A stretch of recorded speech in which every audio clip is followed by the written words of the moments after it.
Beyond Time, episode 56. Suking masih curiga dengan jawaban guru ketujuh dan merasa ada yang aneh. Namun, ia tidak tahu apa sebenarnya masalahnya. Meskipun begitu, ia merasa harus menjaga jarak dari Ark Immortal Plumdark dari Sekte Dark Serenity.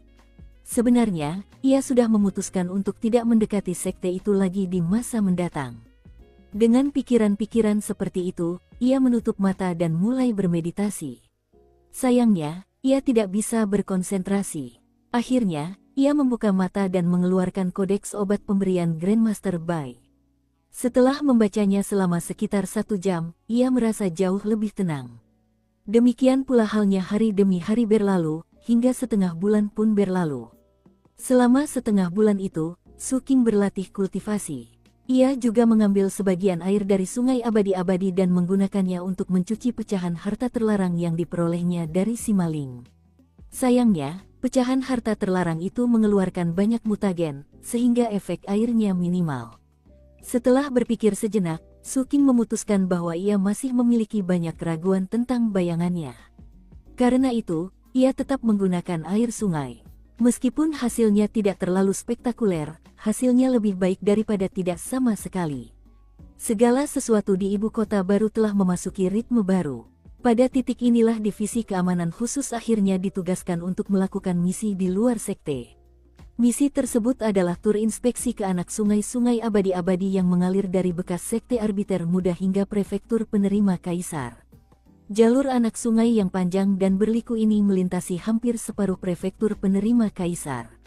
Tim inspeksi akan menyusuri sungai, memeriksa kadar mutagen, mengintimidasi penjahat kelas teri, dan menyingkirkan saluran pengalihan yang dibuat untuk mengambil air sungai secara ilegal. Mengingat panjangnya anak sungai itu, mereka akan melewati banyak sekte dan negara kecil. Jika tempat-tempat seperti itu tidak diperiksa, dan dibiarkan begitu saja menyedot airnya, maka saat air mencapai koalisi 8 sekte, tidak akan banyak yang tersisa. Itulah tujuan utama tur inspeksi ini, dan merupakan salah satu tanggung jawab utama 8 divisi keamanan khusus di 8 sekte koalisi. Jadwal inspeksi bergilir, dan sudah tiba saatnya bagi Seven Blood Eyes untuk memimpin. Suking ingin melihat lebih banyak tentang prefektur penerima kaisar, meskipun ia sangat berhati-hati, ia tidak langsung mengambil keputusan. Ia malah berkonsultasi dengan guru ketujuh.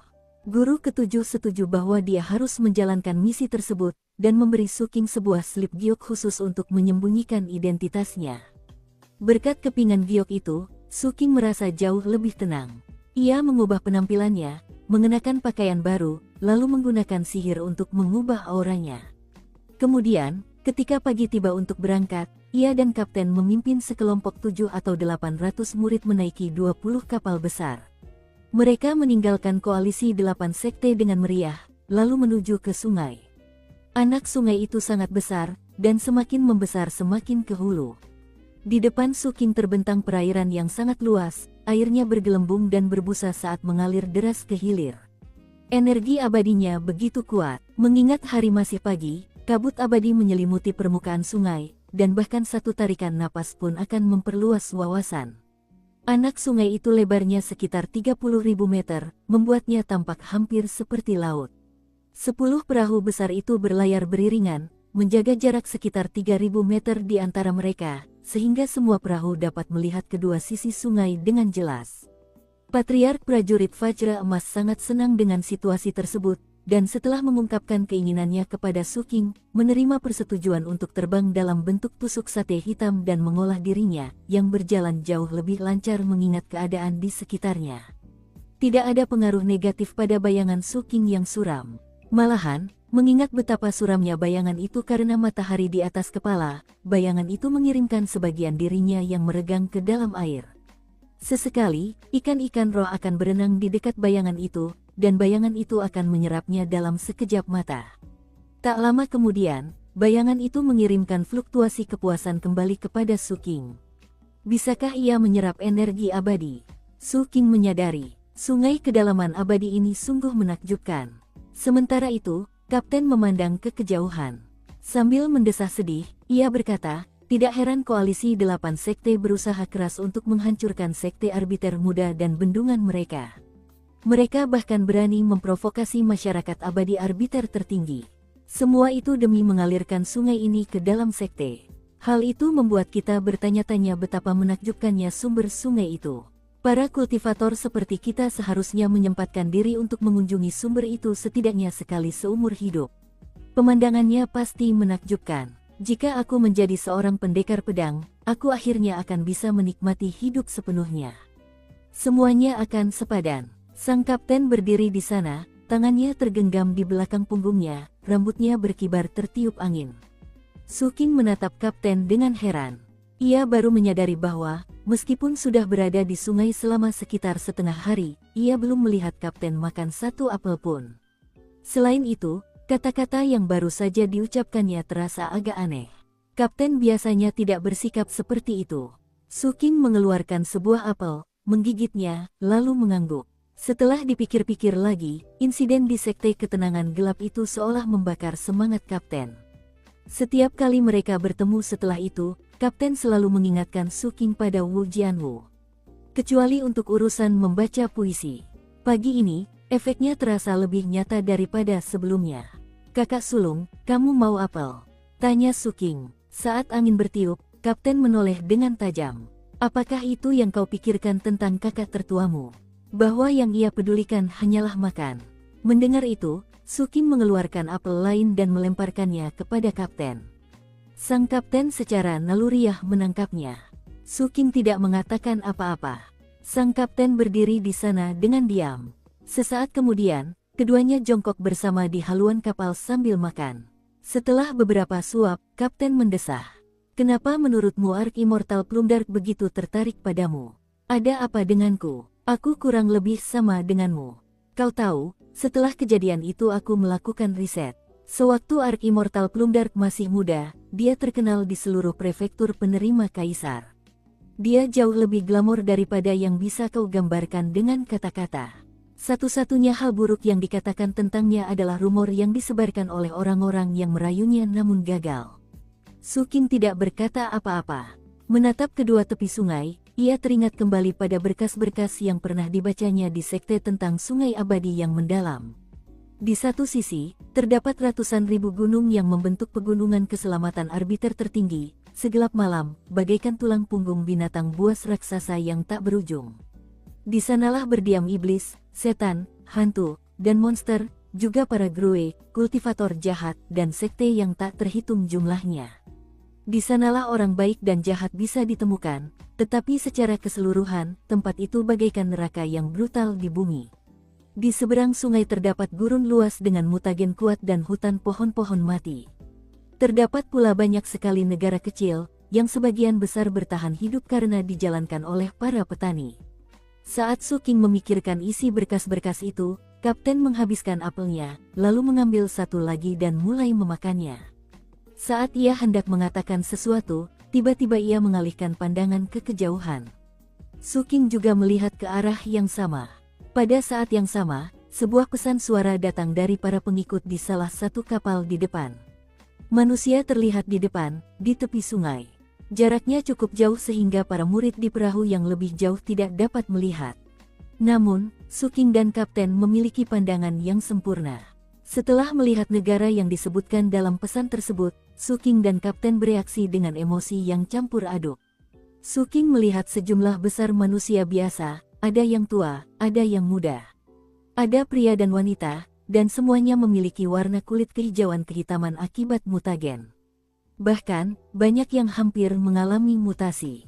Sebagian besar kurus kering, mata mereka sayu, dan banyak yang kesulitan berjalan dan harus dibantu oleh kerabat saat mereka berjalan perlahan. Ada beberapa ratus orang, dan mereka berbaring di tepi sungai, membasuh diri dengan air sungai. Berkat energi abadi di sungai, mereka mampu memberikan sedikit kestabilan pada tubuh mereka yang semakin memburuk. Beberapa yang kondisinya sangat buruk berbaring di tepi sungai dan menggunakan mangkuk batu untuk mengambil air minum. Ada beberapa anak dalam kelompok itu, meratap keras. Rupanya, mandi di sungai menyebabkan mereka kesakitan yang luar biasa. Pada akhirnya, kejadian menyedihkan ini hanya sebagian kecil dari apa yang terjadi di dunia sehari-hari. Saat kapal-kapal koalisi mendekat, Para manusia gemetar dan menatap mereka dengan ketakutan di mata mereka. Melihat itu, Suking berkata pelan, "Beri mereka beberapa pil obat." "Baik, Tuan." Beberapa petugas divisi keamanan khusus di dekatnya mengeluarkan beberapa pil obat tingkat rendah yang telah disiapkan sebelumnya dan mengirimkannya ke manusia malang itu. Sang kapten mendesah, "Tak banyak yang bisa kita lakukan. Begitulah dunia bekerja. Lagi pula, kita manusia selalu bertengkar satu sama lain, terpecah belah bagai pasir lepas." "Aku tahu." Suking mengalihkan pandangannya dari tepi sungai. "Kalau kami bisa membantu, ya kami bantu." Itu saja. Kapten menatap Suking sejenak dengan saksama. Kemudian, ia melambaikan tangannya, yang menyebabkan beberapa lusin ikan roh terbang keluar dari air dan mendarat di pantai.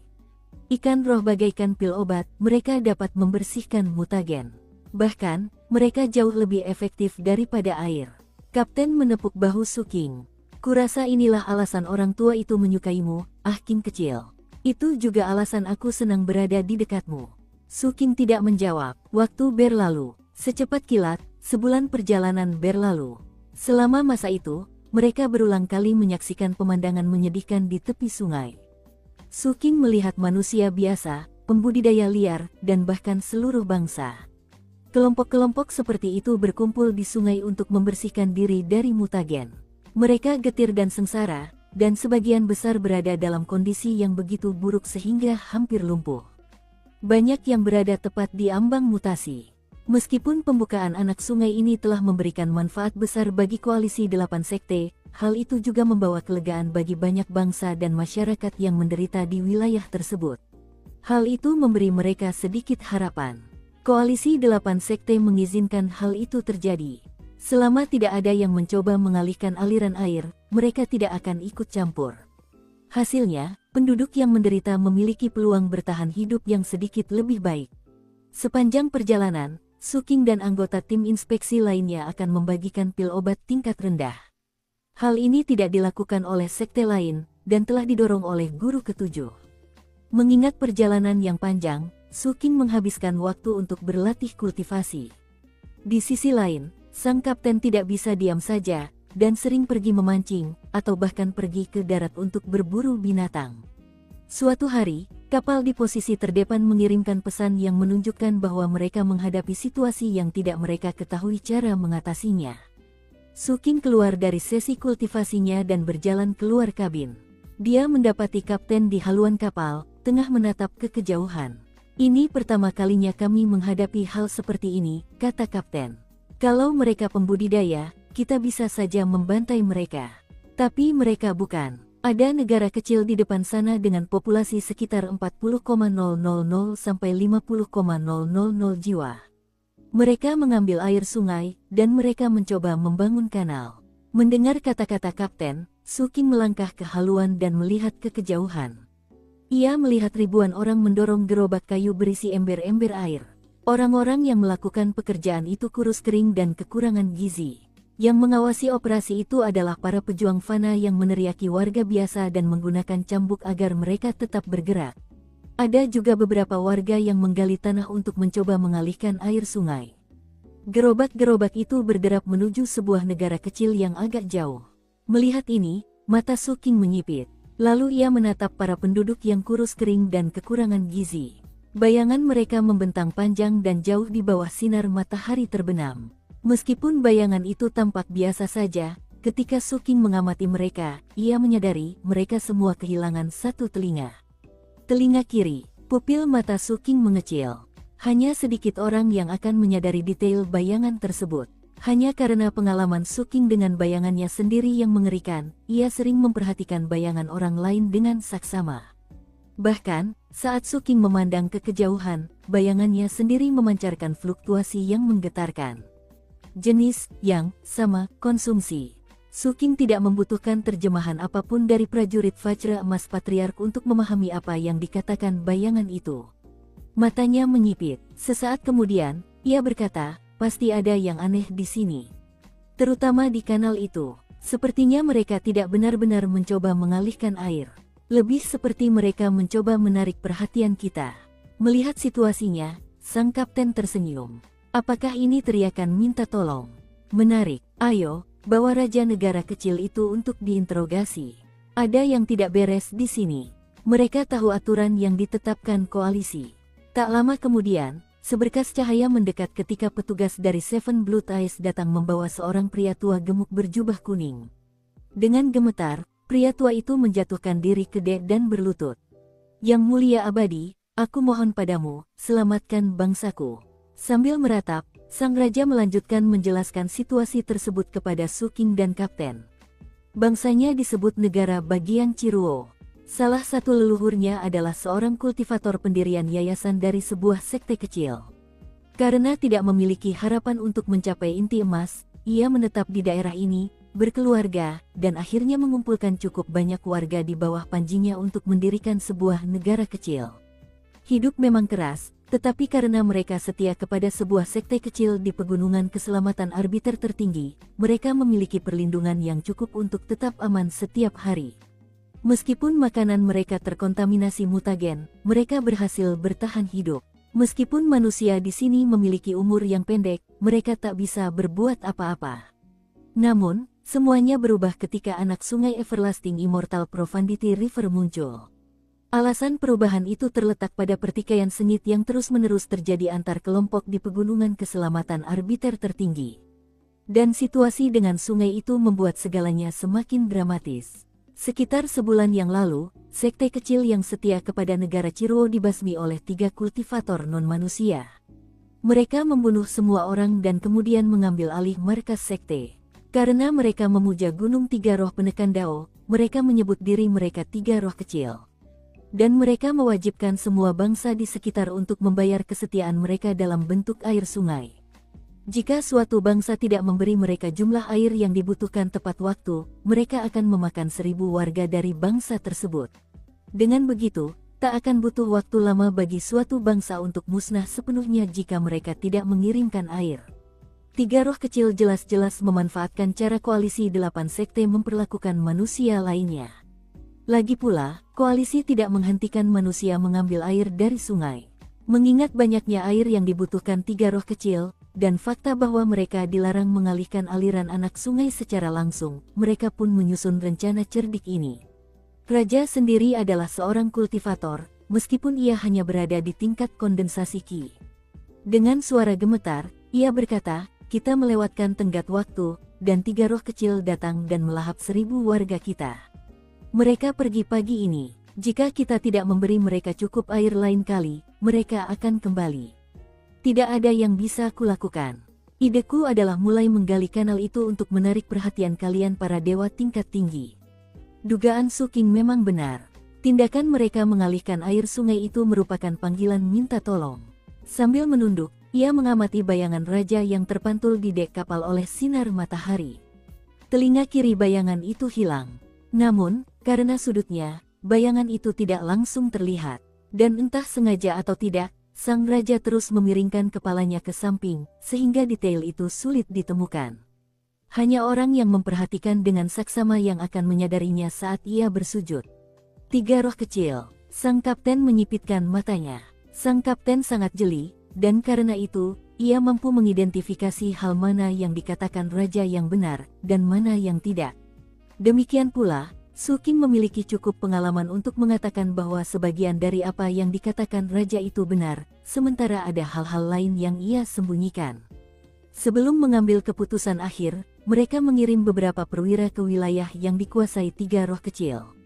Beberapa jam kemudian, ketika para perwira kembali membawa laporan, kapten terkekeh.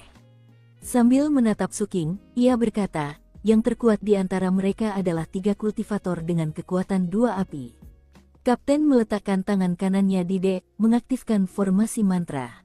Seketika, denyut tak terlihat menyebar ke segala arah. Jangkauannya sangat luas, tetapi kapten berfokus pada satu area tertentu. Dengan kekuatan formasi mantra, ia dapat memastikan bahwa tidak ada kultivator inti emas di area tersebut. Semua informasi tersebut sesuai dengan laporan yang diberikan oleh para petugas. Formasi mantra koalisi sangat akurat. Su King, bagaimana kalau kita kirim beberapa orang untuk menghabisi 3 roh kecil ini? Setelah itu, ia bersiap memberi perintah kepada beberapa perwira di dekatnya untuk menangani masalah tersebut. Namun, Saat itulah Suking tiba-tiba berkata, "Aku akan pergi bersama mereka, kakak tertua." Kapten tersenyum misterius pada Suking, lalu mengangguk tanpa bertanya apapun. "Mau aku ikut?" Setelah memikirkannya, Suking menggelengkan kepalanya. Itu akan membuat segalanya terlalu rumit. Lagi pula, ada hal-hal yang masih ingin ia rahasiakan. Sekalipun kapten tidak menyadari ada yang mencurigakan di tengah panasnya situasi, ia akan bisa memikirkannya nanti dan menemukan beberapa petunjuk. Pada akhirnya, meremehkan siapapun bukanlah ide yang baik. Malahan, akan lebih masuk akal untuk menceritakan rahasianya kepada kapten daripada mengambil risiko ia salah menyimpulkan nanti. Bagaimanapun, setelah mendengar kata-kata Suking, senyum kapten semakin dalam, tetapi dia tidak mengatakan apa-apa lagi. Terbang ke udara, Suking memberi isyarat kepada sekitar 100 perwira Seven Blood Eyes untuk mengikutinya sambil berlari menuju pegunungan keselamatan arbiter tertinggi. Bahkan setelah memeriksa ulang kebenaran informasinya, Suking tetaplah tipe orang yang lebih suka membawa banyak orang untuk hal seperti ini. Saat kapten memperhatikan kepergian Suking, matanya berbinar-binar tanda setuju. "King kecil tidak memperlakukanku seperti orang asing. Karena itu, aku tidak akan terlalu penasaran. Setiap orang punya rahasianya masing-masing." Sang kapten mengeluarkan sebuah apel dan menatap raja yang gemetaran dan telinga kirinya yang hilang. Sambil tersenyum, ia memerintahkan iring-iringan kapal untuk berhenti dan menunggu kepulangan Suking. Sementara itu, Suking dan lebih dari 100 perwira Seven Blood Eyes dari berbagai puncak gunung terbang dengan kecepatan tinggi menuju pegunungan keselamatan penengah tertinggi. Sekitar 30% perwira berada di lingkaran besar kondensasi Ki, tetapi sisanya berada di pembentukan yayasan. Sudah pasti bahwa siapapun yang ditugaskan ke divisi keamanan khusus akan menjadi orang yang memiliki kualifikasi unik yang dapat digambarkan sebagai yang terbaik dari yang terbaik. Hanya beberapa perwira pembentukan yayasan yang telah menyalakan api kehidupan. Ada 20 dengan 1 api, 6 dengan 2 api, dan 1 dengan 3 api. Si bisu ada di kelompok itu. Dia berada di lingkaran besar kondensasi Ki, dan sangat kejam. Ketika dia bertarung, tampaknya tanpa memperhatikan nyawanya sendiri, dan dianggap luar biasa di antara murid-murid kondensasi Ki setingkat dengannya. Kelompok sekuat ini dapat menghancurkan siapapun yang mereka hadapi selain seorang kultivator inti emas dengan 2 istana surgawi. Pegunungan keselamatan arbiter tertinggi semakin jelas di mata Suking, ia melihat betapa banyaknya gunung yang tak terhitung jumlahnya yang membentuknya. Pegunungan itu ditutupi dengan vegetasi yang lebat dan menyeramkan, dan dalam cahaya senja, tampaknya pegunungan itu pasti penuh dengan monster iblis. Sinar matahari sulit menembus kanopi, membuat lantai hutan segelap malam. Tanah berlumpur itu penuh celah, dan penuh dengan segala macam bahaya yang mengerikan. Saat Suking semakin dekat, ia merasakan fluktuasi mengerikan yang datang dari lokasi yang tidak terlalu jauh di hutan lebat. Fluktuasi itu bukanlah targetnya, tetapi hanya dengan melihat ke arah itu, ia merasakan niat jahat yang dengan cepat menyebar dan menyelimuti dirinya dan orang-orang yang bersamanya. Ekspresi Suking tetap sama seperti sebelumnya. Sementara itu, bayangannya di bawahnya membuka mulutnya. Dalam sekejap mata, niat jahat dan mengerikan itu lenyap tanpa jejak. Suking tidak menghiraukan hal itu.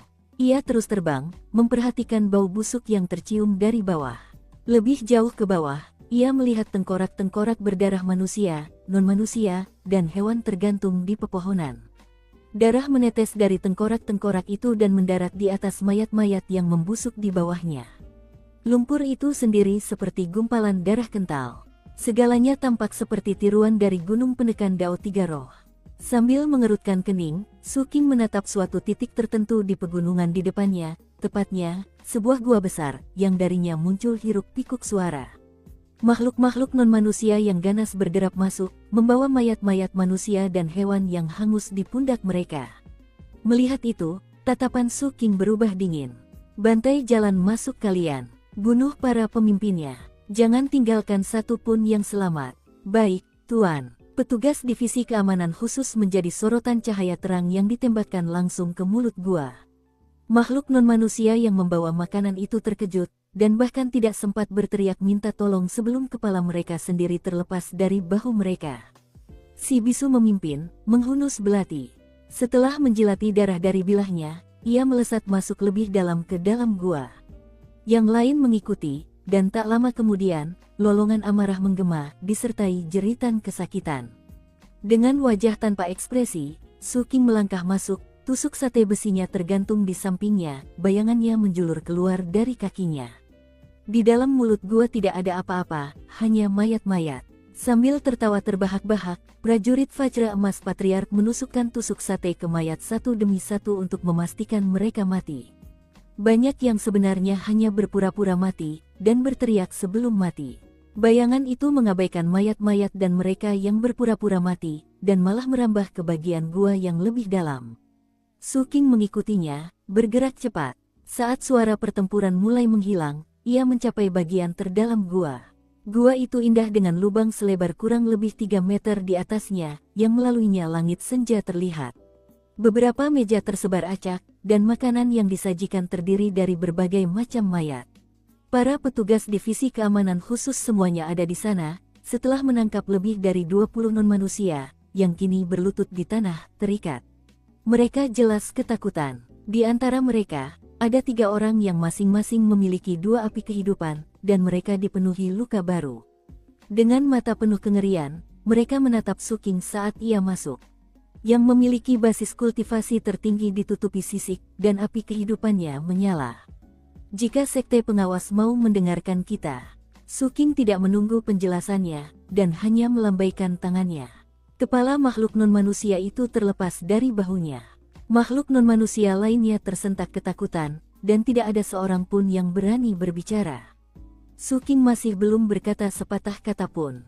Melihat semua bayangan makhluk non-manusia itu, ia kemudian memfokuskan pandangannya pada makhluk non-manusia bersayap di punggungnya.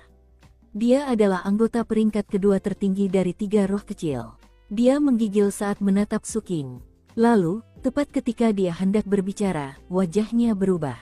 Entah bagaimana berhasil melepaskan diri dari ikatannya, dia pun bergerak, melarikan diri menuju pintu masuk gua. Ia bergerak dengan kecepatan yang luar biasa. Terlebih lagi, keheranan di matanya menunjukkan dengan jelas bahwa tubuhnya tak lagi berada di bawah kendalinya sendiri. Dan ia tidak lagi dikendalikan oleh bayangan Suking. Sebaliknya, makhluk non-manusia itu dikendalikan oleh bayangannya sendiri. Mata Suking berbinar dingin saat ia berlari mengejar, dan bayangannya terbentang di depannya, mulutnya menganga. Tak seorang pun menyadari apa yang terjadi saat bayangan itu menyerang rekan non-manusianya, rahangnya menganga penuh kegilaan dan antisipasi. Makhluk non-manusia itu mencoba melawan, tetapi perbedaannya dengan basis kultivasi Suking begitu besar sehingga ia tak berdaya. Dalam sekejap mata, Suking telah menyusul, dan mencengkeram leher makhluk non-manusia itu. Melawan pun sia-sia. Yang bisa ia lakukan hanyalah merasakan api yang membara dari tangan Suking yang dengan liar menyelimuti seluruh tubuhnya. Di saat yang sama, dengan keganasan dan kerinduan yang luar biasa, bayangan Suking menerkam bayangan makhluk non-manusia itu. Raungan yang tak seorang pun dapat mendengarnya bergema dari bayangan itu. Bunuh semua orang di sini, lalu kembali ke kapal dan tunggu aku kembali. Meninggalkan kata-kata itu, Suking melesat keluar dari gua melalui lubang di atas, membawa makhluk non-manusia itu bersamanya. Di bawahnya, suara pembantaian terdengar. Di luar gelap, dengan kecepatan yang mencengangkan, Suking menyeret makhluk non-manusia itu ke puncak gunung terdekat. Sesampainya di sana, ia menatap bayangan makhluk non-manusia yang gemetar dan putus asa. Bayangan itu meliuk dan terdistorsi saat ia berjuang.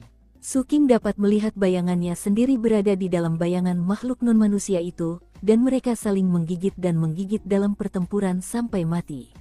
Fluktuasi kegilaan yang keji mengalir dari bayangan makhluk non-manusia itu, sesuatu yang mengingatkan Suking pada saat ia pertama kali mendapatkan bayangan itu di hutan di luar basecamp pemulung. Bayangan itu dipenuhi dengan kebiadaban liar.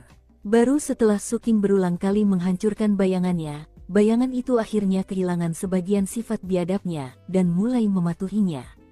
Meski begitu, Suking tahu bahwa sifat pemberontaknya masih ada. Ternyata, makhluk seperti bayanganku sangat langka, tetapi yang lainnya memang ada. Sementara itu, ia menatap kultivator non-manusia yang dihinggapi bayangan itu. Kemungkinan besar, kultivator ini seperti dirinya sendiri. Dalam beberapa situasi di masa lalu, bayangan itu pernah menyerangnya, lalu menjadikannya inang. Kalau saja aku tidak punya kristal ungu itu, hal yang sama pasti akan terjadi padaku di hutan itu. Aku bukan lagi diriku. Lagi pula, Su King tahu bahwa, tidak seperti dirinya, kultivator non-manusia ini memiliki kadar mutagen yang normal. Rupanya, itulah perbedaan antara seseorang yang dikendalikan oleh bayangan seperti itu, dan seseorang yang mengendalikan bayangan itu sendiri. Jika kau tak mampu menekan bayangan itu, maka bayangan itu akan menguasaimu, mengenakanmu seperti pakaian. Su King memandang bayangan non-manusia yang bertarung dengan bayangannya sendiri, dan melepaskan cahaya ungu penindasan. Tentu saja, ia tidak mengincar bayangannya sendiri, melainkan bayangan non-manusia itu. Kristal ungu itu jelas memiliki kekuatan luar biasa terhadap makhluk-makhluk seperti ini. Saat suara gemuruh bergema, bayangan non-manusia itu menjerit kesakitan yang hanya bisa didengar oleh Su King dan non-manusia itu. Saat bayangan Su King bersemangat, bayangan non-manusia itu pun mengamuk, akhirnya menerjang Su King seolah ingin melahapnya. Ekspresi Su King dingin saat ia mengirimkan cahaya ungu yang menghantam bayangan non-manusia itu 17 kali berturut-turut. Berkali-kali, bayangan non-manusia itu menjerit kesakitan, hingga mencapai titik di mana ia benar-benar ketakutan. Kemudian, tampak sangat lemah, ia mencoba melarikan diri. Sebelum itu terjadi, Su King mengirimkan cahaya ungu dan menghancurkannya dengan menekannya. Cahaya ungu penindasan itu tidak cepat pudar. Dan karena bayangan itu tidak bisa melarikan diri, ia hanya meronta, menjerit dan memohon belas kasihan. Di sampingnya, bayangan Su King, untuk pertama kalinya, akhirnya melihat siksaannya sendiri dilepaskan ke bayangan lain. Perasaan yang sangat fantastis, dan itu membuatnya menatap Su King dan memancarkan gelombang kekaguman. Su King berjongkok dan menatap bayangan non-manusia itu di bawah sinar bulan. Bentuknya hampir sama dengan bayangannya sendiri, menyerupai pohon yang penuh mata. Saat ini, setiap mata itu memancarkan ketakutan. Su King berpikir sejenak, mempertimbangkan apakah ia ingin menambahkan bayangan kedua ke koleksinya, mungkin dengan menyegelnya di dalam kristal ungu. Tapi, ia tidak bisa. Ketika ia memasukkan tangannya ke dalam bayangan non-manusia itu, ia merasakan dingin yang menusuk. Namun, ketika ia mencoba melepaskan kristal ungu itu, ia tidak berhasil. Akhirnya, ia melambaikan tangannya, dan tusuk sate besi itu menembus tenggorokan non-manusia itu, membunuhnya seketika. Su King teringat kembali ketika serigala bersisik hitam mati, dan bayangan itu menerkamnya. Ia berharap membunuh makhluk non-manusia itu akan memberinya kesempatan serupa untuk menaklukkan bayangan kedua. Namun, usahanya sia-sia. Bayangannya sendiri tidak menyadari bahwa rencananya tidak berhasil, dan mengirimkan beberapa fluktuasi kecemasan ke arah Su King. Tuanku, saya patuh, benar. Di dalam tusuk sate besi, Patriark Prajurit Vajra Emas melihat kejadian ini dan menahan keinginan untuk menerjemahkan. Su King menatap bayangan itu sejenak, lalu berkata dengan tenang, mengingat kinerjamu akhir-akhir ini, aku tidak akan menggantikanmu dengan bayangan kedua ini.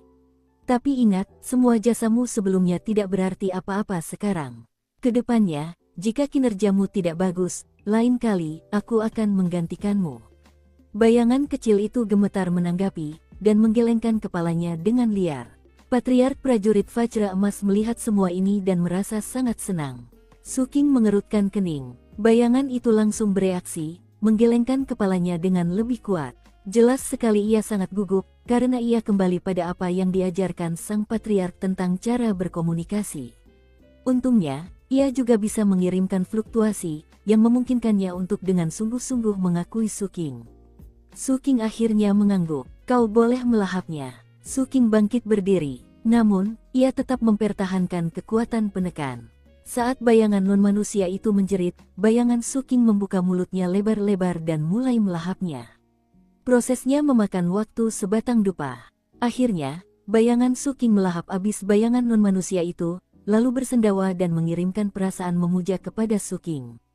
Bayangan itu jelas lebih kuat dari sebelumnya, dan sekarang memiliki lebih banyak mata daripada sebelumnya, meskipun tidak terbuka.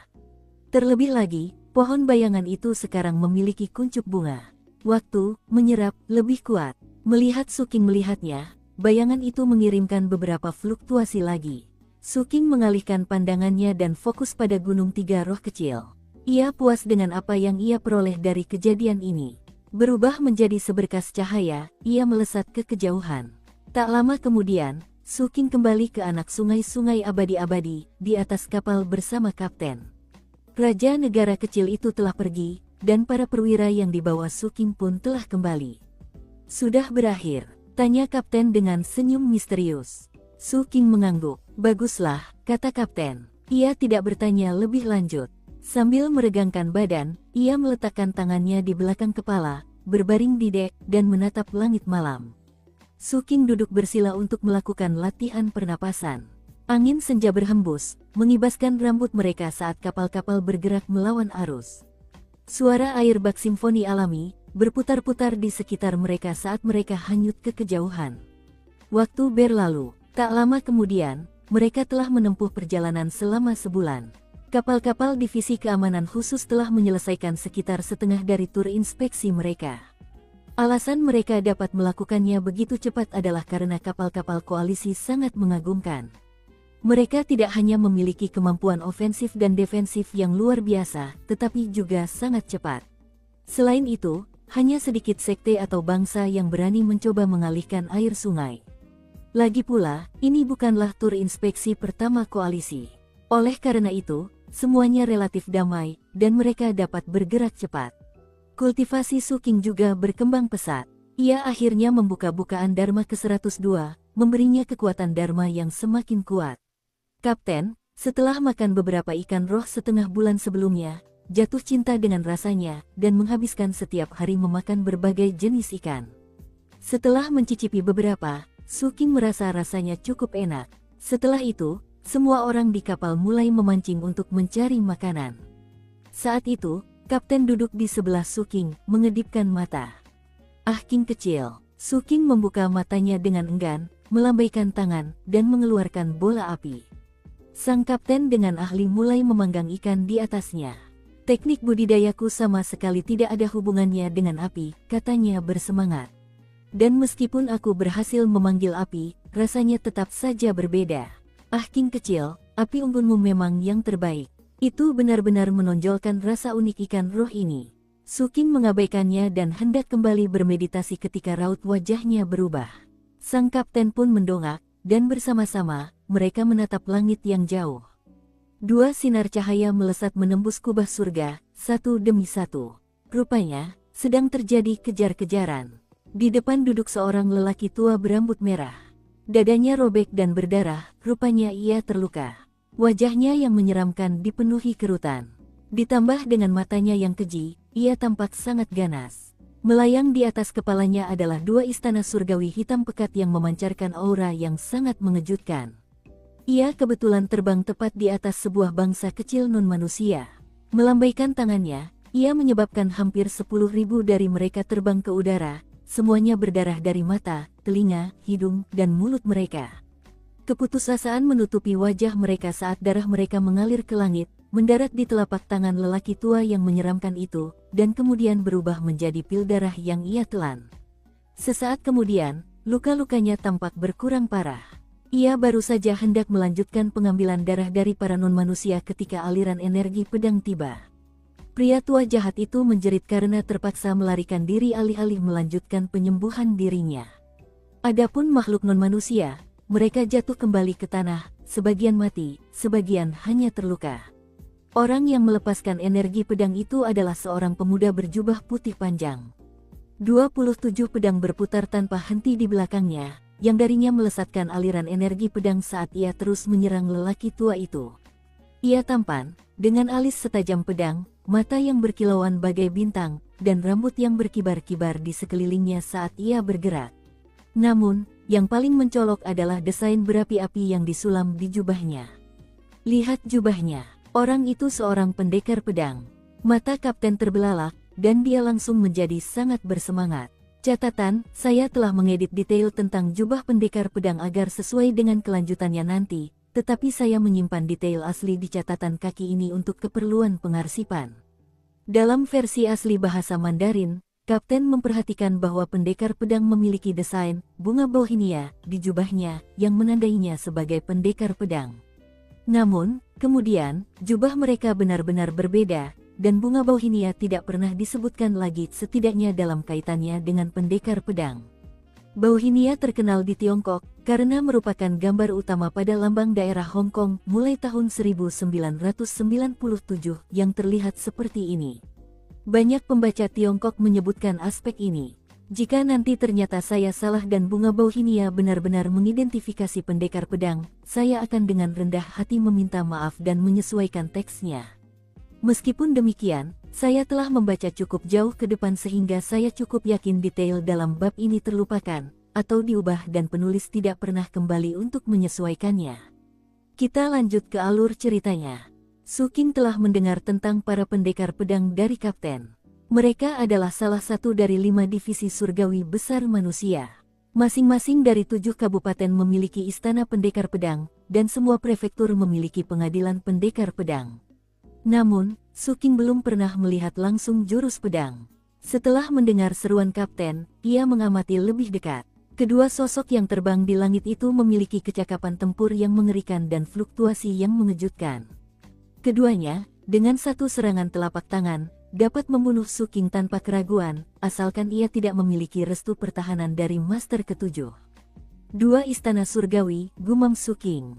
Saat keduanya terbang di angkasa, terlihat jelas bahwa lelaki tua yang jahat itu ingin menyeberangi sungai abadi-abadi dan melarikan diri ke pegunungan keselamatan arbiter tertinggi.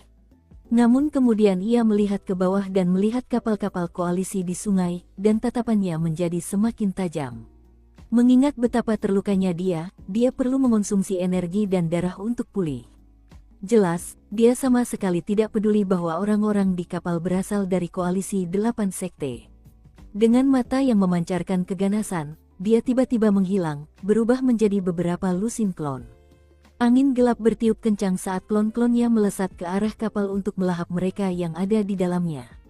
Namun, begitu iblis tua itu mendekat, kapal-kapal Seven Blood Eyes berdengung, dan formasi mantra mereka aktif, melepaskan kekuatan luar biasa ke perisai pertahanan. Saat suara gemuruh bergema, para klon jatuh, menghantam perisai, menyebabkannya beriak dan terdistorsi. Di dalam, wajah para perwira berkelebat saat mereka semua batuk darah. Terlebih lagi, ketika para perwira memandang setan tua berambut merah itu, ia tampak seperti pusaran hitam yang menyebabkan pandangan mereka terhadap dunia berputar. Hanya Su Qing dan Kapten yang memiliki basis kultivasi yang cukup kuat untuk menahan tekanan tersebut. Saat para klon melancarkan serangan telapak tangan ke kapal, mereka pun beraksi. Tanpa ragu sedikit pun, Su Qing melepaskan katalis racun. Beberapa hari terakhir ini, ia telah menyemprotkan racun ke udara di sekitar kapal. Tanpa katalis yang tepat, racun itu tidak akan berbahaya, malah akan merangsang energi dan darah semua orang di kapal. Jika racun itu tidak pernah aktif, racun itu akan menghilang tanpa bahaya setengah bulan kemudian. Hingga saat ini, Su Qing telah menggunakan sekitar 170-180 jenis racun yang berbeda untuk berjaga-jaga jika situasi berbahaya seperti ini muncul. Hanya dibutuhkan katalis yang tepat, dan racun-racun itu akan berubah menjadi sesuatu yang sangat mematikan. Tanpa ragu, Su Qing melancarkan pukulan tinju, yang juga berfungsi untuk melepaskan katalis racun. Berkat kekuatan pukulannya, katalis itu akan menyebar luas. Pada saat yang sama, ia melakukan gerakan mantra dan menunjuk ke langit. Awan hitam muncul, dan sebuah tangan yang layu dan mengerikan terulur ke arah iblis tua itu. Sementara itu, sang kapten juga melakukan gerakan mantra, lalu melambaikan tangannya. Sebuah tombak es muncul, yang kemudian ia lemparkan, menyebabkan tombak itu menusuk dengan kekuatan tak terhentikan ke arah iblis tua itu. Tangan yang layu itu jatuh dan tombak es itu menusuk ke atas. Salah satu klon iblis tua itu meledak, berubah menjadi bola kabut yang berjatuhan ke samping. Klon-klon lain tidak dapat menembus perisai dengan cepat, dan dengan cepat mundur tanpa cedera. Hanya klon yang paling dekat dengan Su Qing dan Kapten yang telah hancur. Dalam sekejap mata, kabut dan klon lainnya menyatu, sekali lagi membentuk iblis tua. Berbalik, ia menatap Su Qing dan Kapten dengan niat membunuh yang membara. Namun, dunia pedang semakin dekat, jadi ia mendengus dingin dan melesat maju menuju pegunungan keselamatan arbiter tertinggi. Namun kemudian, tiba-tiba terjadi letusan energi dingin yang menyebabkan suara retakan terdengar saat sekumpulan cermin es muncul, di dalam masing-masing cermin tersebut terdapat pantulan seekor grue yang melolong tanpa suara. Iblis tua berambut merah itu bereaksi dengan terkejut. Pada saat yang sama, jiwanya sendiri tiba-tiba kabur, dan istana surgawi di atas kepalanya runtuh. Hal itu memengaruhi kecepatannya, dan barisan pedang di belakangnya mendekat. Sialan, umpat iblis tua itu. Orang-orang dari koalisi telah menyusahkannya, tetapi ia tak bisa berbuat apa-apa. Ia malah mencoba mempercepat laju. Saat itulah wajahnya yang menyeramkan semakin muram. Racun. Ia batuk darah hitam yang sangat banyak, dan wajahnya memucat. Meskipun racun itu tidak cukup kuat untuk berakibat fatal, racun itu jelas memiliki banyak efek negatif. Energi dan darahnya kini benar-benar tidak stabil. Basis kultivasinya tidak merespons dengan baik, dan ia merasa gatal dan nyeri di sekujur tubuh. Termasuk di tenggorokannya, ia langsung batuk tak terkendali. Ia kini bergerak lebih lambat dari sebelumnya. Kemudian, aliran energi pedang datang, dan iblis tua itu tak mampu bergerak cukup cepat untuk menghindarinya. Energi itu menusuk dadanya, memicu lolongan getir saat ia dengan panik melarikan diri menuju pegunungan keselamatan sang arbiter tertinggi. Para pendekar pedang tidak ragu untuk mengejar, menghilang ke dalam pegunungan mengikuti iblis tua itu. Tak lama kemudian, seberkas cahaya pedang melesat kembali dari balik pegunungan. Tak lain dan tak bukan adalah Swatsej. Ia memegang kepala yang terpenggal saat melayang hingga berhenti di atas kapal-kapal koalisi. Menatap Suking dan Kapten, ia mengangguk. Kemudian, dengan gerakan yang tampak santai, entah disengaja atau tidak, ia melirik pegunungan keselamatan arbiter tertinggi. Lalu ia pergi. Di pegunungan itu, sesosok mayat tanpa kepala jatuh di tempat para pendekar pedang dan iblis tua itu bertarung.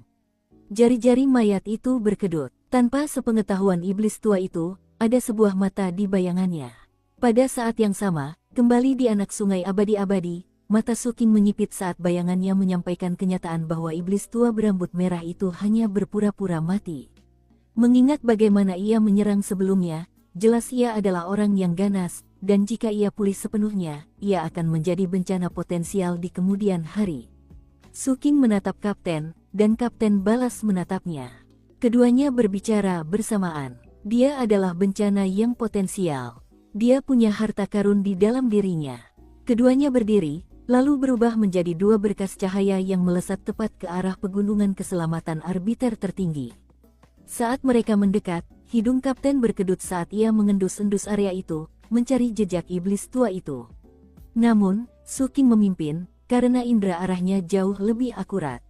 Alis Kapten menari-nari saat ia mengikutinya. Tak lama kemudian, mereka berdua melesat menembus hutan lebat di pegunungan. Akhirnya, mereka melihat sebuah lembah. Di lembah itu terdapat sesosok mayat tanpa kepala yang sedang berjuang untuk duduk. Ia jelas sangat lemah, dan gemetar saat ia melakukan gerakan mantra dua tangan.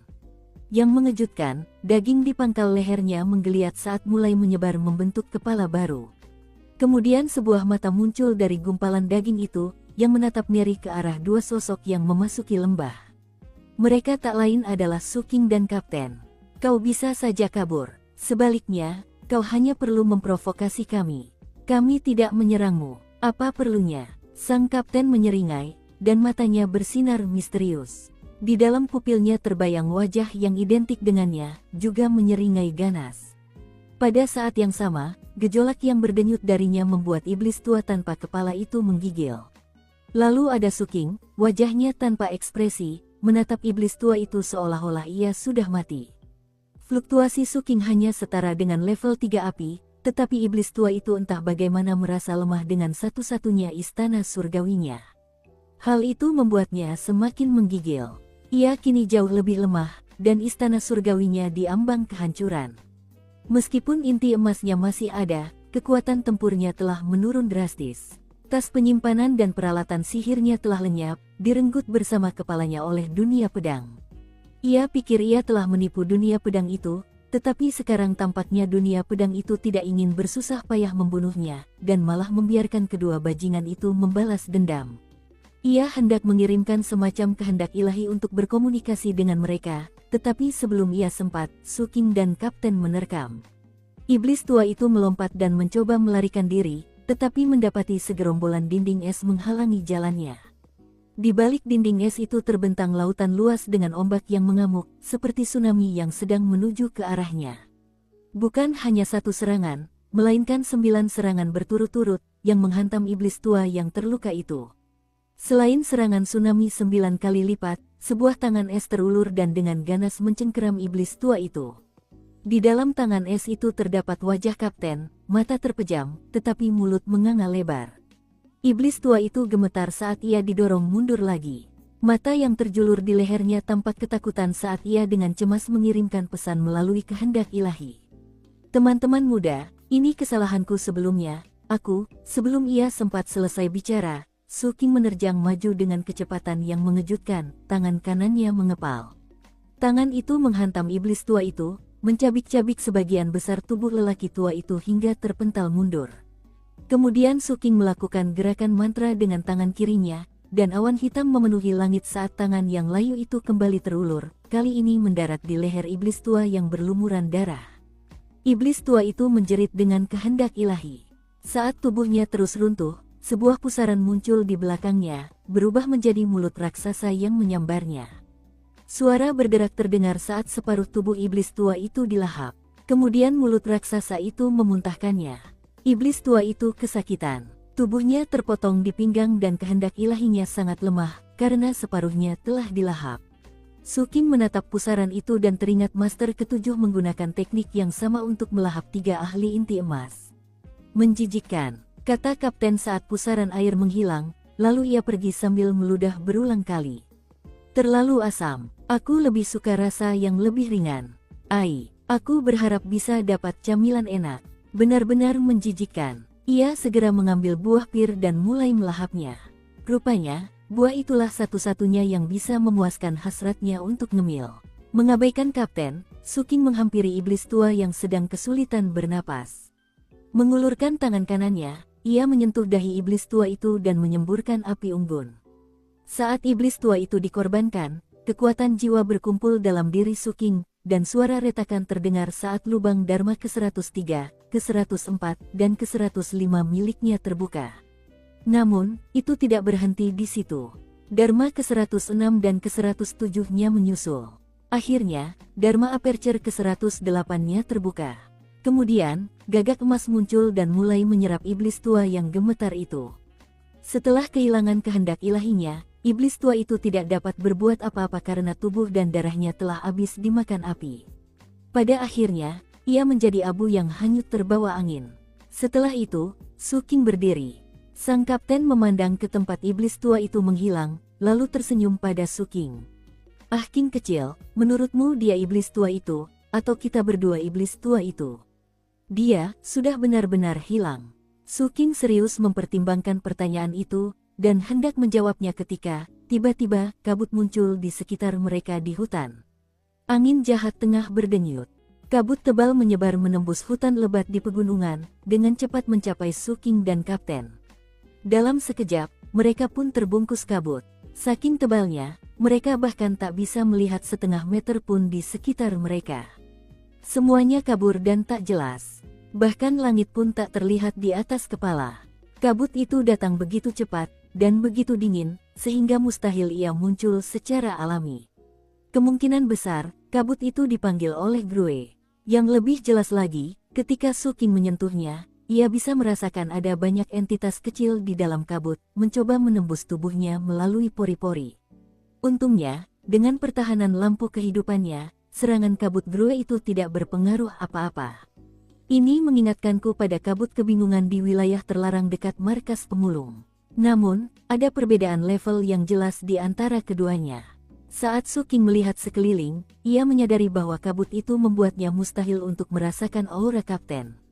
Beberapa saat yang lalu ia berada tepat di sebelah Su King, tetapi sekarang Su King tidak tahu di mana ia berada. Meski begitu, Su King tidak mengkhawatirkan kapten. Meskipun Su King mungkin memiliki keunggulan di wilayah dan area terlarang, bahkan dia sendiri tidak yakin siapa yang lebih ganas, dia atau kapten. Hal itu terutama benar mengingat bayangannya, yang baru saja melahap sesuatu yang mirip dengannya, memancarkan rasa haus seiring datangnya kabut hantu. Bahkan, kabut itu langsung menyerap aliran uap air dingin. Hal itu mengingatkan Suking pada keinginannya untuk minum air setelah makan besar, lalu seseorang memberikan segelas besar air. Begitulah kegembiraan bayangan itu saat itu. Saat bayangan itu melahap kabut, kabut itu menipis di depan Suking. Dengan tenang, ia melangkah maju, berharap menemukan sumber kabut. Ia sangat penasaran melihat makhluk macam apa yang dengan jahat mengincarnya seperti ini. Semakin jauh ia melangkah, semakin banyak kabut yang ditelan bayangannya, memperlihatkan semakin banyak pepohonan di sekitarnya. Pepohonan itu tampak mengerikan, seperti monster iblis, dan suasananya semakin mencekam karena tawa sinis yang samar-samar menggema di hutan. Mustahil untuk mengatakan apakah tawa itu berasal dari bibir laki-laki atau perempuan. Mungkin keduanya. Tawa itu meliuk ke kiri dan ke kanan, mengelilingi Suking tetapi juga seolah datang entah dari mana. Suking menyipitkan mata dan mengendalikan bayangannya, khawatir melahap kabut akan menakuti Grue manapun yang bertanggung jawab atas kabut itu. Lagi pula, saat ini ia berencana untuk menemukan Grue jahat itu dan membunuhnya. Dengan bayangannya yang terkendali, Suking menyembunyikan niat membunuhnya dan terus berjalan menembus hutan. Akhirnya, ia mendapati dirinya mendaki sebuah lereng. Sekitar 1 jam kemudian, sebuah sosok samar muncul di hadapannya dalam kabut. Tak lama kemudian, sosok itu berubah menjadi sebuah kabin kayu. Semakin dekat, ia semakin dapat melihatnya dengan jelas. Bangunan itu sangat tua, kayu-kayu penyusunnya telah lapuk, dan di banyak tempat telah runtuh, meninggalkan lubang-lubang menganga di dinding. Kondisinya begitu buruk sehingga tampak seperti bisa runtuh kapan saja. Sebuah kursi goyang tua terletak di depan pintu, menghadapnya, dan tampak seperti kursi itu bisa runtuh kapan saja. Dulunya ada halaman kecil dan taman di depan kabin, tetapi halaman itu penuh rumput liar dan taman itu sudah lama tak tersentuh alam. Tempat itu tampaknya telah mengalami banyak perubahan selama bertahun-tahun, dan di saat yang sama tampak agak aneh. Ia berada di tengah hutan, di tengah gunung. Namun, disinilah kabin kayu yang acak ini. Saat Suking mendekat, angin kencang bertiup, menyebabkan gemerisik dedaunan terdengar seperti orang-orang yang saling berbisik. Ia mengamati pemandangan itu, lalu fokus pada kursi goyang. Jelas tidak ada orang yang duduk di kursi itu, tetapi kursi itu bergerak. Kursi itu bergoyang maju mundur, tidak dramatis, hanya sedikit, hampir seperti tertiup angin. Atau mungkin saja kursi itu bergoyang maju mundur saat seorang lelaki tua yang sekarat duduk di atasnya, mengenang kembali tahun-tahun yang telah dijalaninya. Wajah Suking tanpa ekspresi saat ia menatap kursi goyang. Ia yakin kursi itu benar-benar diam saat ia mendekati kabin. Namun kemudian ia mengerjap, angin bertiup kencang, dan kursi itu mulai bergoyang. Dia berkedip lagi. Tiba-tiba, sebuah tali gantungan muncul, tergantung di pintu kabin. Suking mengerjap beberapa kali lagi, dan riak-riak muncul di sekitar jerat itu. Lalu ia melihat sesosok mayat. Itu adalah mayat seorang lelaki tua, tergantung di tali gantungan. Jelas mayat itu telah tergantung di sana untuk waktu yang lama, karena mayat itu sudah layu, dengan rambut putihnya yang panjang tergerai kering dan rapuh dari kepalanya. Wajahnya seperti kerangka, dengan rongga matanya hanya berupa lubang-lubang gelap, dan mulutnya terbuka, seolah-olah secara naluriah ia telah megap-megap mencari napas di saat-saat menjelang kematian. Suking berkedip beberapa kali lagi. Kursi goyang itu berhenti bergerak ketika sesosok samar berdiri dari sana, lalu mendekati mayat lelaki tua itu. Semakin dekat, semakin mudah untuk melihatnya. Ternyata itu adalah seorang perempuan tua bungkuk. Ia memegang mangkuk batu, di dalamnya terdapat sesuatu seperti bubur, terbuat dari darah. Ia mengambil sesendok bubur darah dan memasukkannya ke dalam mulut mayat. Lalu 1 sendok lagi. Lalu 1 sendok lagi. Angin dingin yang menyeramkan seakan tertawa dan menangis bersamaan saat menerpa area itu. Gulma bergoyang bagai ombak, membuat suasana semakin mencekam. Baik mayat lelaki tua maupun perempuan tua yang sedang menyuapi bubur, berwajah pucat pasi. Namun, bibir mereka berdua merah padam. Di bawah tatapan Suking, wanita tua itu menyuapi sekitar setengah mangkuk bubur darah kepada pria tua itu. Lalu, tanpa peringatan apapun, wanita tua itu tiba-tiba mengulurkan tangan dan mematahkan tengkorak pria tua itu dari lehernya. "Sudah waktunya kamu menyuapi aku, sayang." Suara wanita tua itu serak dan parau, seperti 2 batu yang bergesekan. Mayat itu melayang di tempatnya. Di atasnya ada jerat, dan di atasnya lagi tak ada apa-apa. Meski tak berkepala, ia tak jatuh. Sementara itu, wanita tua itu menyingkirkan kepala pria tua itu, lalu meraih dan mematahkan kepalanya sendiri, lalu memasangnya pada jerat. Ia meraih ke bawah, menemukan kepala pria tua itu dan memasangnya di lehernya sendiri. Setelah bertukar kepala, mata pria tua itu mulai berbinar. Ia mengambil mangkuk dan mulai menyuapi wanita tua itu. Mereka benar-benar tampak terikat oleh cinta. Bahkan, pria tua itu tampak khawatir buburnya terlalu panas, dan dengan hati-hati meniup setiap sendok sebelum memasukkannya ke mulut wanita tua itu. Itu adalah pemandangan yang sangat aneh dan mengerikan. Su Qing memperhatikan, wajahnya tanpa ekspresi. Ia tidak menyela saat mereka saling menyuapi bubur. Lagi pula, mereka tidak berniat menyerangnya. Akhirnya, ia memutuskan untuk pergi saja. Namun, setelah ia berbalik dan berjalan beberapa langkah, lelaki tua itu tiba-tiba menoleh dan menatapnya. Kabin kayu itu pun bergeser posisinya, dan kini berada tepat di depan Su Qing. Pria tua itu menyeringai dengan sangat sinis, memperlihatkan gigi-giginya yang tajam dan bengkok. Lalu ia berbicara dengan suara yang sangat dingin. "Kamu pulang, nak, mau bubur." Mendengar itu, Su Qing menatap pasangan yang tampak mengerikan itu, lalu mulai melangkah maju. Di saat yang sama, suara menelan ludah terdengar dari kakinya. Cairan lengket merembes keluar dari bayangannya, yang mulai melelehkan semua yang disentuhnya. Jelas, bayangannya tidak bisa menahan diri untuk tidak meneteskan air liur, sekeras apapun ia berusaha. Melihat hal ini, baik lelaki tua maupun perempuan tua itu bereaksi dengan keterkejutan yang nyata. "Silakan makan," kata Su Qing pelan. Bayangan itu, yang telah menguji kesabarannya hingga batas maksimal, tiba-tiba muncul di belakang Su Qing dalam wujud pohon hitam besar. Makhluk itu memiliki lebih dari 1000 mata, semuanya terbuka dan menatap pria dan wanita tua itu. Terlebih lagi, ia memiliki mulut besar dan mengerikan yang terbuka dan mengembuskan angin jahat. Pria dan wanita tua itu menggigil, dan ketakutan muncul di mata mereka. Tiba-tiba, kabin kayu itu menjadi kabur, seolah-olah mereka mencoba melarikan diri. Sudah terlambat, bayangan itu melesat maju, dan dalam sekejap mata, telah menjadi bayangan hitam yang luas yang menutupi seluruh kabin. Hanya suara mengunyah dan menjerit yang terdengar. Setelah beberapa saat berlalu, bayangan itu menyusut dan kembali ke kaki Su Qing, memancarkan gejolak kegembiraan. Sangat lezat. Dengan kematian pasangan yang mengerikan itu, kabut di sekitarnya pun menghilang.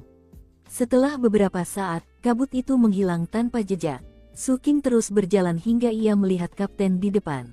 Sang kapten berjalan-jalan sambil memakan apel hitam. Jelas ada grue yang tersegel di dalam apel itu, dan tampak mirip dengan pria dan wanita tua yang baru saja ditemui Su Qing. Apel itu menjerit kesakitan saat kapten melahap apel itu sedikit demi sedikit. Melihat Su Qing di belakangnya, kapten menggigit apel lagi, melambaikan tangan, lalu berjalan mendekat. Saat mereka sudah saling berhadapan, kapten sudah menghabiskan apelnya.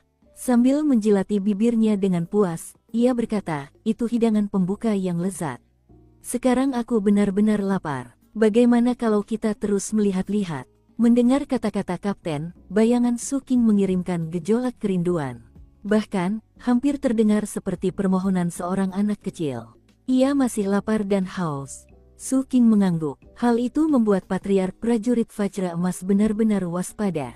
Ia bisa melihat bahwa bayangan itu benar-benar telah mengasah perilaku menjilatnya ke tingkat keterampilan yang tinggi. Sang patriark tiba-tiba merasakan krisis yang mendalam. Masih bertingkah seperti anak manja. Keterlaluan, menjijikkan. Di tengah kemarahan sang patriark yang meluap-luap, Su Qing dan kapten berjalan menyusuri hutan mencari grue. Sayangnya, grue biasanya muncul di saat yang tidak diinginkan. Dan karena mereka sedang aktif mencari, mereka tidak menemukannya. Namun, setelah beberapa waktu berlalu, mereka menemukan area di mana sejenis rumput abadi tumbuh. Anehnya, mengingat tingkat mutagen di area tersebut sangat tinggi. Tempat ini benar-benar punya rumput roh. Seru kapten. Biasanya, rumput roh tidak bisa tumbuh di tempat seperti pegunungan keselamatan arbiter tertinggi. Biasanya, rumput roh hanya tumbuh di tempat yang tidak terdapat mutagen. Kelompok-kelompok kuat kemudian akan membentengi area tersebut, menggunakan formasi mantra untuk mencegah masuknya mutagen dan menjaga rumput tetap tumbuh. Menemukan area seperti ini sangatlah tidak biasa. Patut dicatat bahwa daun-daunnya sangat kecil, hampir kerdil. Hal itu bisa dimaklumi. Namun, yang benar-benar aneh adalah area yang ditumbuhi rumput tersebut membentuk garis lurus, dengan satu bagian masuk jauh ke dalam pegunungan, dan bagian lainnya mengarah ke sungai kedalaman abadi yang abadi. Su King berjongkok dan mencabut sehelai rumput. Ia meraba tanah, lalu melihat ke arah sungai. Ada air mengalir di bawah tanah di sini. Mata kapten menyipit saat ia melihat ke bawah. Namun, sesaat kemudian, matanya berbinar, seolah ia bisa melihat apa yang ada di bawahnya. Ia tersenyum. Dasar berani. Ada yang benar-benar menyedot air dari sungai abadi-abadi. Bawah tanah. Sambil mendongak, ia mengintip ke kedalaman pegunungan, lalu mulai bergerak ke arah itu. Su King mengerutkan kening. Sepertinya menyelidiki dengan cara ini bukanlah ide terbaik, tetapi mengingat kapten sudah bergerak, ia memutuskan untuk mengikutinya. Tak lama kemudian, mereka berdua menemukan tempat air itu mengalir. Itu kuburan yang sangat besar. Dan tertulis di batu nisan itu 3 karakter berwarna darah yang menyeramkan. Sekte Ketenangan Gelap. Mata Su King menyipit. Mata kapten berbinar-binar. Keduanya menatap makam besar itu, yang gelap gulita dan tampak sangat menyeramkan. Pada saat yang sama, makam itu berdenyut dengan nuansa kuno, seolah-olah telah menyaksikan berlalunya waktu bertahun-tahun yang tak terhitung jumlahnya. Bentuknya seperti altar rumah tangga, dengan 2 pilar di kedua sisinya yang dulunya bertuliskan kaligrafi. Namun, tulisannya telah lama memudar hingga tak terbaca. Di dalam kuil terdapat patung batu seseorang yang duduk bersila. Wajah patung itu telah lama terhapus oleh angin. Ketiadaan wajah patung itu tampak sangat mengerikan. Catatan, kuil-kuil rumah tangga hadir dalam berbagai bentuk, gaya, dan lain-lain. Namun, berdasarkan deskripsinya, berikut gambaran tentang seperti apa kuil ini nantinya. Kita lanjut ke alur ceritanya. Su King dan kapten saling berpandangan. Keduanya benar-benar waspada, dan tak satu pun berniat bertindak gegabah. Malahan, mereka berdua mulai mundur. Alih-alih menjelajahi area ini, mereka berdua tahu lebih baik melaporkan masalah ini kepada sekte. Tak hanya makamnya yang aneh, 3 karakter yang tertulis di atas nisan itu juga tampak ganjil dan misterius. Sekte Dark Serenity adalah salah satu sekte pengawas dalam koalisi 8 sekte. Namun, sepertinya ada sekte Dark Serenity lain di sini. Memikirkan sekte Dark Serenity membuat Su King tiba-tiba teringat Ark Immortal Plum Dark dan matanya. Dan itu membuatnya agak gelisah. Namun, sebelum mereka sempat pergi, area di belakang makam itu tiba-tiba kabur karena lebih banyak makam muncul di belakangnya, menjulang dari tanah. Tampak seperti kuburan utuh, penuh dengan ratusan makam. Suasana mencekam itu semakin kuat. Su King dan kapten segera mundur lebih cepat lagi, tetapi kemudian kuburan pertama bergemuruh keras dan terbelah. Dari celah itu, keluar seorang anak laki-laki mengenakan pakaian kuno yang mewah. Kulitnya putih pucat, dan ada titik merah di dahinya. Pakaiannya jelas membuatnya tampak seperti berasal dari zaman kuno. Begitu berada di tempat terbuka, ia menggenggam tangan Su King dan kapten. Jangan panik, tuan-tuan. Tuan saya telah mengundang Anda untuk menemuinya. Sebelum Su King dan kapten sempat menjawab, segala sesuatu di sekitar mereka berubah lagi, kabur. Ketika lingkungan kembali jernih, mereka bukan lagi berada di kuburan di tengah hutan. Melainkan, mereka berada di dalam sebuah kuil besar yang gelap gulita. Semua material bangunannya berwarna hitam, dan meskipun ada lampu yang memancarkan cahaya redup, seluruh tempat itu tampak sangat menyeramkan. Terlebih lagi, tekanan yang mendebarkan menerpa mereka dari segala arah. Sumber tekanan itu duduk bersila dalam posisi terhormat. Sosok itu berbayang, diselimuti kegelapan yang begitu pekat sehingga mustahil untuk melihat detail apapun dari wajah mereka. Pupil mata Su King mengerut, begitu pula mata kapten. Mereka saling berpandangan, dan keduanya bisa melihat betapa khawatirnya satu sama lain. Kapten menarik napas tajam. Transposisi perpindahan bentuk, teleportasi kekosongan besar, manipulasi kontraksi bumi. Sementara itu, sosok bayangan yang duduk bersila di ujung lorong berbicara dengan suara serak. Kalian berdua, teman muda, pasti ada di sini karena saluran pengalihan dari sungai abadi-abadi. Suking tidak menjawab, ia malah mengirimkan indranya untuk mencoba menentukan di mana tepatnya ia berada.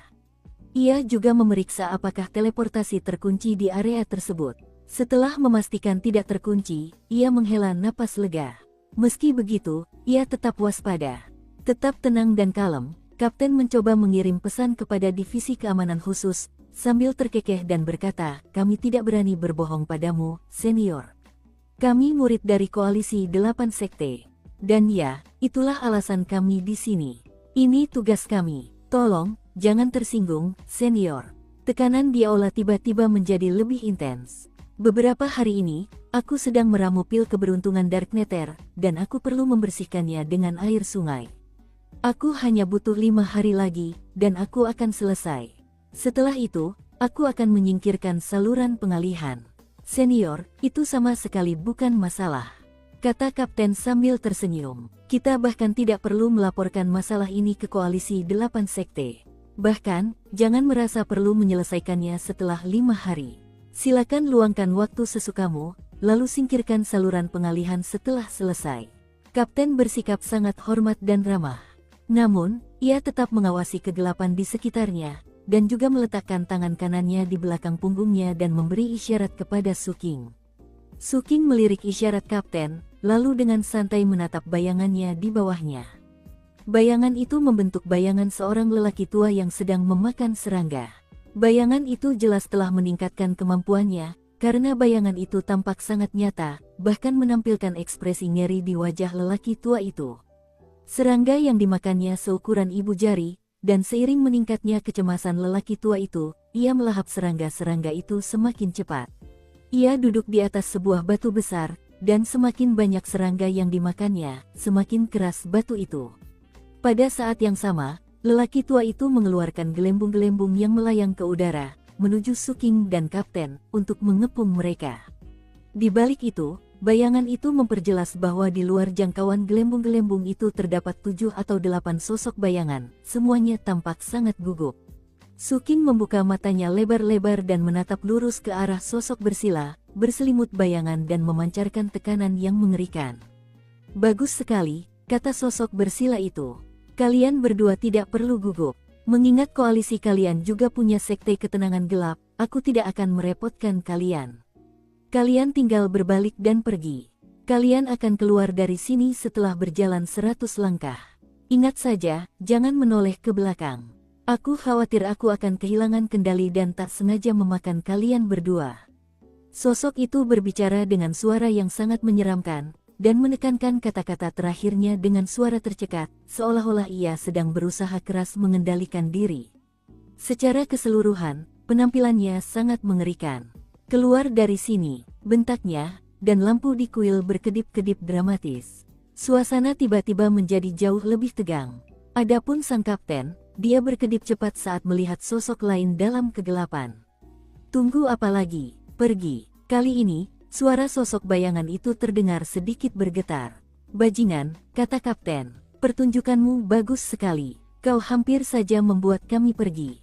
Tiba-tiba ia berdiri dan bergegas menuju kegelapan di pinggir. Teriakan panik terdengar dari tempat itu saat kapten mengulurkan tangannya. Suking juga bertindak, mengeluarkan api unggun yang bergemuruh.